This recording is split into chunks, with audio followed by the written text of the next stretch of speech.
The guests mocked and degraded her. Cruel laughter bounced off the marble stones as guards pulled her toward the entrance. Her simple cotton gown was wrinkled, her ballet flats covered in dust from the stone pathway. Security ejected her from a wealthy man's marriage celebration, simply because her attire was too plain. "She crashed this wedding," a voice yelled. "Just look at her appearance. She's probably trying to charm a wealthy attendee." What the crowd failed to realize was this truth. The woman being expelled wasn't an invited guest. She was the groom's wife. June Parker reached Vieste during a warm, late June evening. One of those perfect days when Lake Coe's surface gleamed like polished mirrors and the breeze held the gentle fragrance of jasmine flowers. The estate, a centuries-old architectural wonder positioned at the water's edge, had been converted into a monument of luxury for the marriage of Beckham Rowe, the secretive technology mogul whose artificial intelligence company, Neural Core, had revolutionized worldwide technology and earned him a fortune of $120 billion. The invitation roster remained strictly confidential, supposedly featuring Middle Eastern royalty, tech industry leaders, and European nobility. Photography was forbidden, their vessels driven away by private surveillance aircraft, while the sky hummed with aircraft maintaining secrecy. This wasn't just any marriage ceremony. It represented a worldwide spectacle, wrapped in exclusivity. June exited a humble Fiat cab, her beige linen gown flowing in the wind. The outfit was understated, without sleeves, featuring a gentle cut that complemented her slim build without demanding notice. Her brown hair was braided loosely, with several pieces floating freely in the air. She applied only lip gloss for makeup, carrying just a small invitation card in her palm. At 34, June possessed a subtle yet striking beauty, prominent cheekbones, emerald eyes containing both kindness and strength, and a calmness that seemed to steady the turmoil surrounding her. She walked toward the exclusive entrance with deliberate paces, her old leather shoes making no sound on the cobblestone walkway. The security guard, a muscular man called Marco, with a face like carved stone, positioned himself under an archway decorated with white blooms. His gaze examined June's clothing, noting the lack of jewels, luxury brands, or anything suggesting affluence. He raised his palm before she could utter a word. "Staff members use the rear entrance," he declared, his Italian pronunciation heavy with contempt. He gestured toward a service pathway where servers in pristine uniforms hurried past carrying platters. June's mouth formed a slight grin, remaining calm. "I'm an invited guest," she replied, her tone crisp and confident like a chime piercing through mist. She offered her invitation. "June Parker." Marco's forehead creased as he accepted the card, examining it as though it might contain a joke. "Wait here," he muttered, moving aside to communicate through his radio. June remained motionless, the sunlight heating her arms as the initial guests started appearing.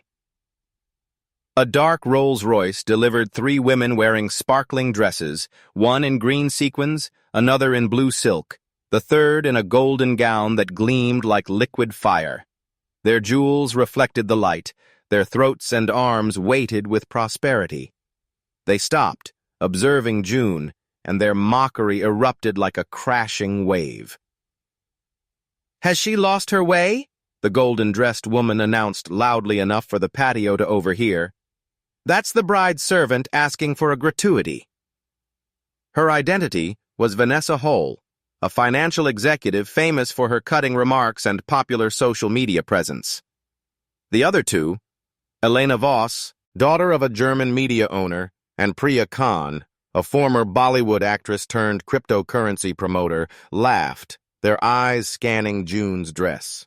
"Second-hand store fashion," Elena mocked, capturing a picture with her device. "This will become internet famous." June remained unmoved. She looked directly at Vanessa, her face serene yet intense, like someone who had weathered greater challenges and emerged unscathed. "You're free to address me personally," she said gently, her voice courteous but tinged with quiet confidence. Vanessa paused, momentarily surprised, then regained her composure with a smirk. "Oh dear, I don't converse with servants." The insults struck like small, calculated wounds. As June waited beneath the flower-adorned archway, a cluster of technology executives and their spouses assembled nearby, their hushed conversations sharper than the lakeside wind. "She has audacity," sneered Cassandra Lyle, an investment professional adorned with red gems. "Gate-crashing in those rags, likely seeking a wealthy widower." Her spouse Owen laughed audibly enough for June to notice. "I wager she's catering staff who took an invitation." Another attendee, consuming vodka, shouted, "Direct her to the marina!" Their amusement grew. Phones emerged, positioning June as entertainment before she could respond. She remained calm, but their comments lingered like venom, undeserved and relentless. Additional guests appeared, men in fitted formal wear, women in designer clothing costing more than average homes. They created a loose ring around June, attracted by the drama. An elderly gentleman, Sir Reginald Tate, a British real estate magnate with silver locks and a constant grimace, bent toward his associate, a Russian businessman's wife named Irina. "Is she aware this is a billionaire's marriage?" he commented, his voice projecting like theatrical dialogue. "Discount clothing and shabby footwear aren't allowed in this area." June's grip briefly tightened on her invitation, the sole indication of stress in her wise, peaceful stance. She straightened, raising her chin slightly, as though the burden of their stares was familiar territory. Marco returned, accompanied by a second guard, a thin woman named Sophia, carrying a notepad and wearing a serious expression. "Miss," Sophia said, her tone sharper than Marco's, "this entry is reserved for important guests. Your invitation appears legitimate, but your appearance suggests otherwise. Please move aside." Before Sophia seized June's arm, she moved nearer, her notepad raised like a judge's hammer. "You honestly believed you could deceive us?" she shouted loud enough for the terrace to witness. "Counterfeit invitations won't work at a row celebration. Where did you obtain this? Did you create it yourself?" Guests pressed forward, grinning as Marco added, "Admit it now. It saves us effort." A woman called out, "Expose the fraud!" Cameras flashed, recording June's quiet composure as Sophia ripped the invitation apart, throwing the pieces to the ground. The audience cheered, delighting in her alleged deception, a public destruction of her reputation. The crowd's murmurs intensified, combining amusement with scorn. Vanessa Hole lifted her champagne glass, her voice piercing through. "Fortune hunter warning," she announced, smiling like a predator with prey. "She's attempting to ensnare a wealthy man before the celebration concludes." Harsh laughter exploded, cruel and unrestrained. Elena's phone appeared again, broadcasting live, her text flashing. "Infiltrating the row wedding in this outfit. Audacious." Priya added, "Perhaps she's seeking a benefactor. Truly pathetic." June's eyes showed a flicker of something. Pain, maybe, but buried beneath her composure. She spoke once more, her voice unwavering. "I'm here for the ceremony, just like you. Let's maintain civility." The words were kind, but they held a gravity that momentarily silenced Vanessa. Then Priya laughed, flipping her hair. "Civility, sweetheart. This isn't a charitable function." Sophia the guard had heard sufficient. "Enough," she declared, grasping June's arm. "Leave." Marco took her other elbow, and together they began escorting her toward the exit, past the rose-covered archway, down the terrace stairs. The crowd followed, a pack sensing vulnerability. Phones captured June's simple dress, her swaying braid, the dignity in her walk despite the hands restraining her. "Pitiful," Elena muttered audibly for June to hear. "No refinement," Sir Reginald contributed, his walking stick tapping the stone. A younger guest, a tech entrepreneur named Ethan Caldwell, yelled, "Return her to economy class!" The crowd roared, their brutality taking on a life of its own. As guards dragged June through the mob, a man in silk formal wear, Derek Vaughn, a cryptocurrency leader, threw cocktail olives at her, one striking her face. "Travel snack, darling," he bellowed, triggering cackles. A pearl-wearing woman waved her fan, spitting, "She's destroying the atmosphere!" Another threw a crumpled tissue, shouting, "Clean off that disgrace!" The mob pressed forward, their taunts becoming physical. They filmed June's stained dress, her braid catching olive oil. She continued walking, posture royal, but the crowd's savagery intensified, a festival of cruelty feeding on her silence. June didn't fight back. Her steps remained steady, her expression composed, as though she were walking through familiar rain she'd learned to endure. The terrace seemed endless, each moment extending the humiliation. Vanessa's voice echoed again. Maybe she mistook this for a costume party. Elena's broadcast reached 10,000 viewers, comments flooding in. Who allowed her entry? Embarrassing. Nobody intervened. Nobody challenged the guards. The estate's gates appeared ahead, iron and unforgiving, promising exile. Elena's stream reached 20,000 viewers as June approached the gates, her voice a delighted weapon. This is June Nobody, believing she could trick her way into Beckham Rowe's world, she mocked, zooming on June's soaked dress, the olive stain on her cheek. Complete failure energy. Bet she'll be homeless tonight. Comments exploded. Disgrace. Ban her permanently. A guest shouted, "Make her famous for failing," fueling Elena's fire. The internet consumed June's humiliation, memes portraying her as a beggar. She moved forward, serene, but the global mockery burned, an invisible wound. Then a voice cut through, deep and rich, halting everything. "Remove your hands from my wife." The crowd froze, phones still raised, laughter choking in throats. June stopped, her lips forming a small, private smile. Beckham stood atop the terrace steps, his dark suit crisp against the golden light. At 39, he embodied contrasts, lean and modest, with hazel eyes that could warm or incinerate a room. His dark hair was slightly messy, as if he'd run fingers through it moments earlier. He'd built neural core from a dormitory laptop, a kid from Oakland with nothing but determination and vision. A decade ago, he'd been nobody, surviving on instant noodles while programming through nights.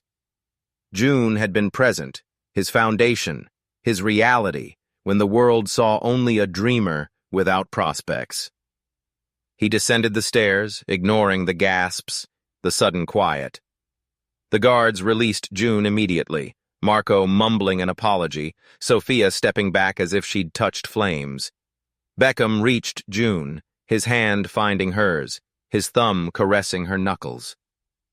"Are you all right?" he asked, his voice low, intended only for her. She nodded, her green eyes softening. "Always, Beck." He turned to the crowd, his presence commanding, a man who'd faced boardrooms and governments without flinching. "This is June Parker," he said, his voice carrying across the terrace. "My wife. We married 6 months ago in a courthouse with 2 witnesses and a promise. No cameras, no headlines, because that's not our nature." The crowd's shock was tangible, a collective breath intake. Vanessa's glass trembled in her hand. Elena's stream surged to 50,000 viewers, comments exploding. "What? She's his wife?" Beckham's eyes hardened, but his tone remained measured. "Today was meant to be our public ceremony, a way to share our happiness. June chose to arrive like this, not to deceive anyone, but to see who'd look past appearances, who'd show kindness when they thought nobody was observing." He paused, letting the words register. "You disappointed her. All of you." His gaze swept the crowd, targeting Vanessa, Elena, Priya, Sir Reginald, Irena, Ethan.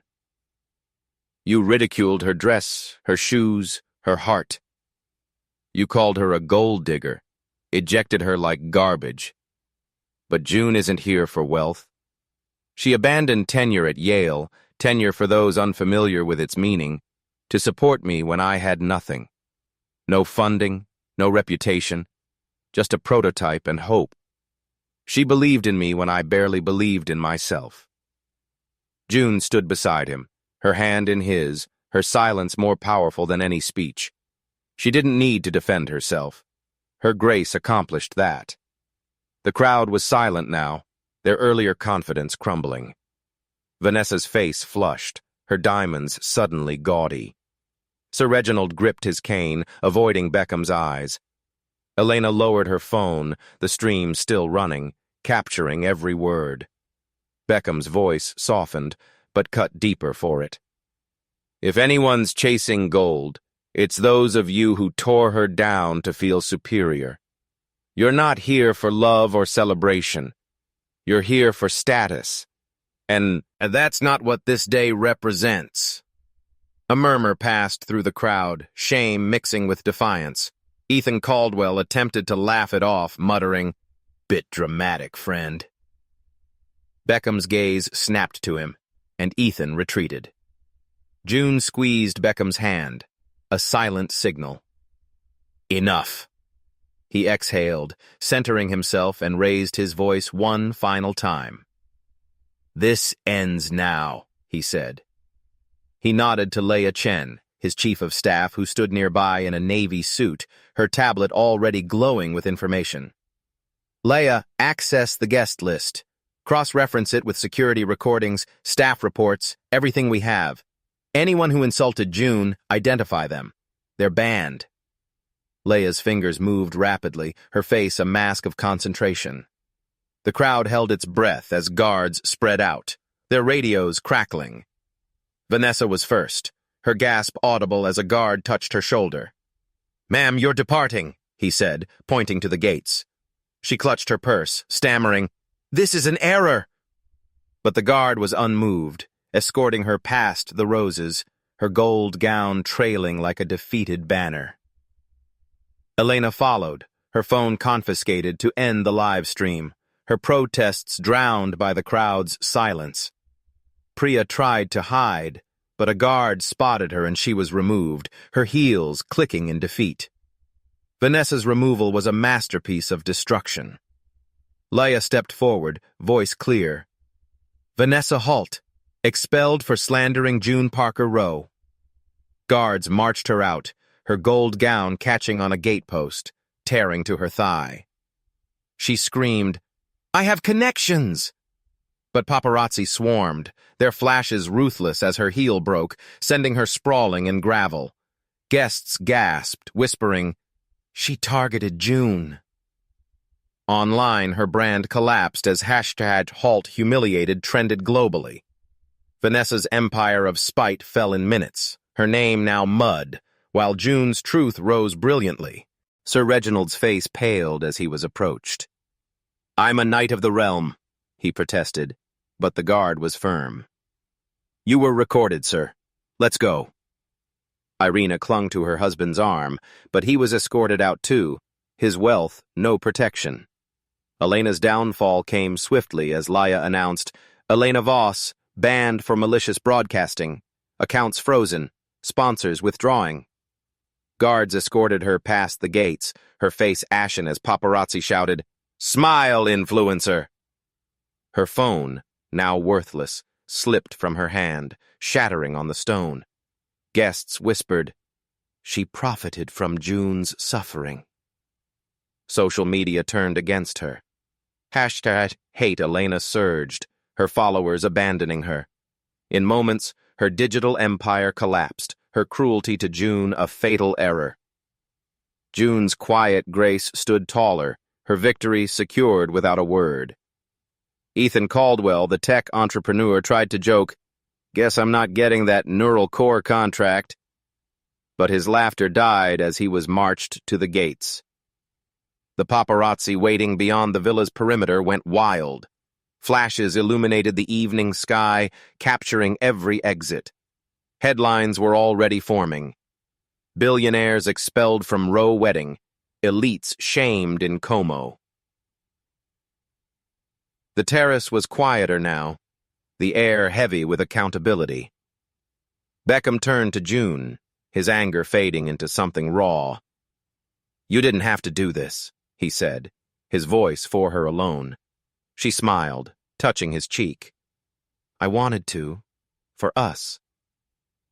She stepped away, slipping into the villa for a moment. When she returned, the crowd's breath caught. June wore a couture gown, ivory silk that flowed like water, its bodice embroidered with pearls that glowed under the setting sun. Her braid was undone, her hair falling in soft waves, a diamond clip catching the light like a star. She was stunning, not because of the dress, but because of the woman inside it. Humble, fierce, herself.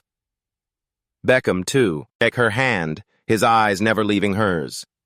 The officiant, an older Italian named Father Lorenzo, stepped forward, his white robes rustling. The ceremony began as the lake turned gold, the sky streaked with pink.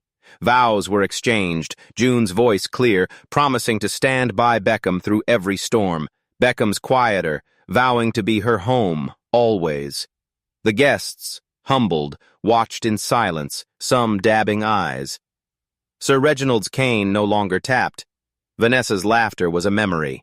The kiss was gentle, a seal of something unbreakable. As they turned to face the crowd, the applause was soft at first, then grew. A tide of respect. June didn't bask in it. She didn't need to. She'd come to test the world and found it wanting. But she'd also found her place, right here with Beckham. The reception unfolded under a canopy of stars, the villa's gardens alive with lanterns and music. June and Beckham danced, her gown shimmering, his hands steady on her back. Leia approached during a quiet moment, her tablet dark now. "It's done," she said. "The internet's obsessed. June's trending as the billionaire's truth. They're calling it iconic." Beckham chuckled, pulling June closer. "She is." June leaned into him, her laughter a soft melody. She'd walked into judgment and walked out stronger, not because she'd won, but because she'd stayed true. The world would remember this wedding not for its wealth or scandal, but for the woman who'd faced a crowd and shown them what worth really meant. June Parker Rowe didn't need a spotlight. She was the light. Like comment and follow to listen more, thank you.